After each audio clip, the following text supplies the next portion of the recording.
FDI को लेकर विपक्ष की क्या रणनीति रहेगी, खासतौर से एनडीए और बीजेपी की बात करने के लिए हमारे साथ मौजूद हैं बीजेपी के सीनियर लीडर राजनाथ जी। राजनाथ जी, क्या स्ट्रेटेजी रहेगी आपकी, क्योंकि ममता चाह रही कि नो कॉन्फिडेंस मोशन पे आप समर्थन करें उनका।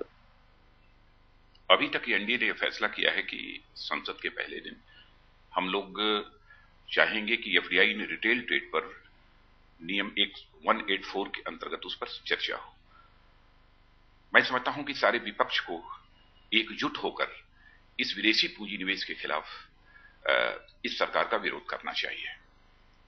तो ममता के नो कॉन्फिडेंस मोशन को कोई समर्थन नहीं करेंगे आप? नहीं, मैं समझता हूं कि नो कॉन्फिडेंस मोशन का जहां तक सवाल है, इस संबंध में भी सारे विरोधी दलों को पॉसिबिलिटीज को एक्सप्लोर करना चाहिए। मतलब समर्थन कर सकते हैं अगर पूरा विपक्ष साथ हो?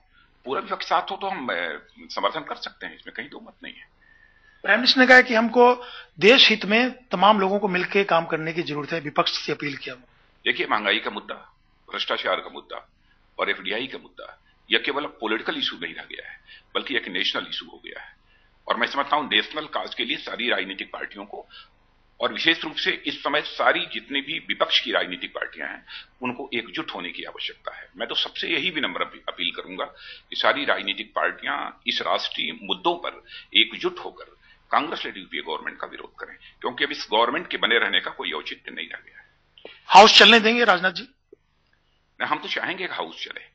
हमारा यह भी प्रयत्न होगा कि एफडीआई रिटेल के मुद्दे पर और अन्य बहुत सारे मुद्दे हैं, किसानों से संबंधित मुद्दे हैं, व्यापारियों से संबंधित मुद्दे हैं, समाज के अन्य वर्गों से संबंधित मुद्दे हैं, सारे मुद्दों पर चर्चा होनी चाहिए संसद में।